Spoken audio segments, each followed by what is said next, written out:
हिंदुस्तान की जान है हिंदी, हर भारतीय की पहचान है हिंदी, एकता की अनुपम परंपरा है हिंदी, हर दिल की जान है हिंदी। जैसा कि आप सभी जानते हैं कि कल 14 सितंबर था और 14 सितंबर को पूरा भारत हिंदी दिवस के रूप में मनाता है।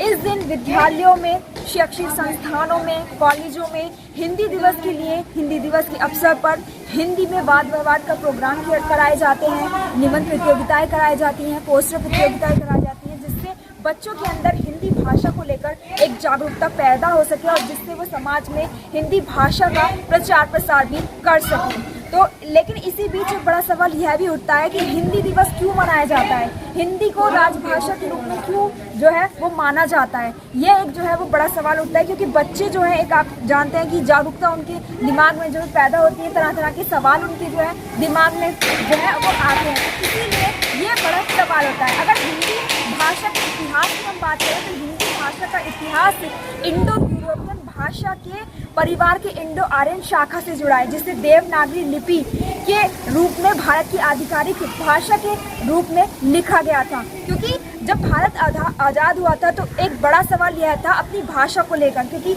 आप सभी जानते हैं कि भारत में सैकड़ों भाषाएं बोली जाती हैं, सैकड़ों बोलियां बोली जाती हैं, लेकिन ऐसे में इतनी सैकड़ों भाषाओं में से किसी एक भाषा को राजभाषा के रूप में चुनना एक बड़ी चुनौती है। जब हमारा संविधान जो है बना था और संविधान जब लागू हुआ था तब भी भाषा को लेकर एक हमारे संविधान निर्माताओं के लिए एक बड़ी चुनौती थी, क्योंकि अपनी भाषा को किसी राजभाषा के रूप में चुनना एक बड़ा सवाल जो है वो खड़ा होता है। तभी बड़े सोच विचार के साथ में 14 सोच विचार के बाद हिंदी को अंग्रेजी के साथ में जो है राजभाषा के रूप में अपनाया गया और सर्वप्रथम देश के पहले प्रधानमंत्री जवाहरलाल नेहरू थे, उन्होंने 14 सितंबर को हिंदी दिवस के रूप में मनाया और तब से लेकर आज तक 14 सितंबर को हिंदी दिवस के रूप में मनाया जाता है। सबसे पहले हिंदी दिवस को 14 सितंबर 1949 में जो है मनाया गया था और तब से लेकर अब तक हिंदी दिवस को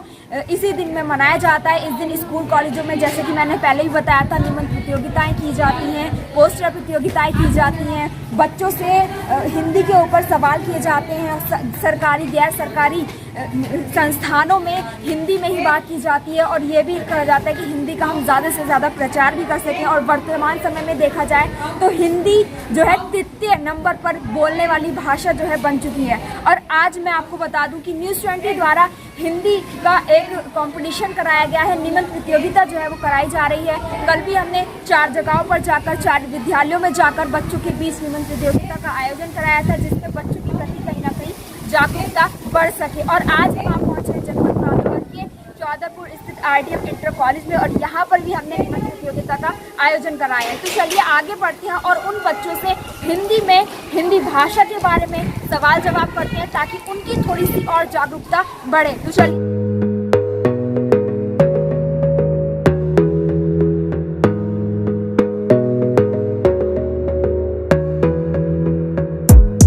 Gotta focus on yourself, on your faith, on your dreams, on your mind, on your health, yeah. You gotta work, never tell, keep your head down, find what you love and excel, yeah. Push and pull and repel any hate, go create what you want, feel compelled, yeah. And once you finally get a taste of the race, you'll never look back once you felt. तो बहुत स्वागत है आपका news 20 में। Thank you so much ma'am, आपके विद्यालय में आज निबंध प्रतियोगिता का आयोजन कराया गया, क्या कहना चाहोगे आप सभी स्टूडेंट के बारे में, क्योंकि बढ़ चढ़कर बच्चों ने प्रतिभाग किया है, और हिंदी दिवस के बारे में आप क्या कहना? सबसे पहले तो मैं धन्यवाद करना चाहूँगी न्यूज़ 20 का, जिन्होंने कि एक मौका दिया है समय समय पर देश को देश में जागरूकता फैलाने का।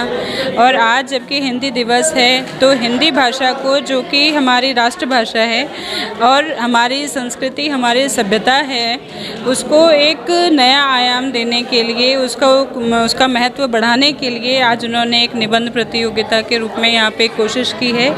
इसके लिए मैं आपका बहुत बहुत धन्यवाद करना चाहूँगी। लगभग कितने बच्चों ने प्रतिभाग किया? करीब 80 बच्चों ने हमारे यहाँ किया है प्रतिभाग और आगे हमारी कोशिश रहेगी कि इस तरीके के प्रतिभाग करने वालों की संख्या बढ़े तो कहीं ना कहीं बच्चों के अंदर हिंदी भाषा के प्रति जागरूकता आपको लगा कि आ रही है बच्चों में? जी अब ये धीरे धीरे करके इस तरीके की एक्टिविटीज़ जब होती हैं तो बच्चों के अंदर एक फीलिंग आती है कि नहीं, ये इसमें हमें और करना चाहिए, सीखना चाहिए। तो इस तरीके की चीज़ों को बढ़ावा दिया जा रहा है। इस चीज़ के लिए समाज। अच्छा, आज की युवा पीढ़ी के लिए आप क्या कहना चाहोगे? क्योंकि आप जैसे कि आप सभी जानते हैं कि इम्प्रेशन के लिए थोड़ा सा बच्चे इंग्लिश बोलना पसंद करते हैं, तो उनको क्या मैसेज? अपनी भाषा, अपनी संस्कृति पे हमें गर्व होना चाहिए। और ठीक है, आज प्रोफेशनली बनने के लिए हमें अंग्रेजी भाषा का यूज़ करना पड़ रहा है, बट हमें अपनी भाषा, अपनी संस्कृति को ही सर्वोपरि रखने का हमारा फ़र्ज़ बनता है। Thank you. मैम, मेरा नाम निशा है, मैं कक्षा 12 से हूँ। अच्छा, आज आपके विद्यालय में निबंध प्रतियोगिता कराई गई, तो क्या अनुभव मिला आपको? हमें बहुत अच्छा अनुभव मिला। हमारे स्कूल में हिंदी बहुत कम पढ़ाई जाती है, एक ही सब्जेक्ट हिंदी का है जिसमें भी हिंदी पढ़ाई जाती है और बहुत अच्छा लगता है हमें हिंदी पढ़ते हुए। कोई मैसेज देना चाहोगे बच्चों को हिंदी के प्रति? हाँ मैम, जो हिंदी है बहुत कम है, एक ही सब्जेक्ट है। मैं चाहती हूँ कि वो हिंदी ज़्यादा से ज़्यादा पढ़ें और हिंदी ही बोलना पसंद करें। आगे बढ़ते हैं। और भी आप देख रहे हैं कि कितने सारे विद्यार्थी हैं जिन्होंने प्रतिभाग किया है। आपका क्या नाम है? जिसमें मैं 7th क्लास में पढ़ती हूँ। अच्छा, आप 7th क्लास में। अच्छा, आपने भी निबंध प्रतियोगिता में पार्टिसिपेट किया? कुछ बताना चाहोगे, जैसे आपने निबंध में क्या क्या आपने पढ़ा और क्या था उसमें? मैम, हिंदी 1949 को हमारे राष्ट्र भारत में लागू बोली जाने वाली भाषा अपनाई गई थी। थोड़ा जोर से। इस मैम। चलिए आगे बढ़ते हैं। आपका क्या नाम है? उमंग कुमार। अच्छा उमंग, आज निबंध प्रतियोगिता में आपने पार्टिसिपेट किया, क्या बताना चाहोगे हिंदी दिवस के ऊपर और हिंदी भाषा के लिए? मैम, हिंदी ज़्यादा से ज़्यादा बोलनी चाहिए भारत में। हम अब हिंदुस्तान में रहते हैं, हम आजकल अंग्रेजी को ज़्यादा महत्व देते हैं। सब इंग्लिश मीडियम स्कूल हैं सारे, सब हर जगह इस भारत में। तो समाज को क्या मैसेज देना चाहोगे? हिंदी बोलनी चाहिए ज़्यादा से ज़्यादा बस।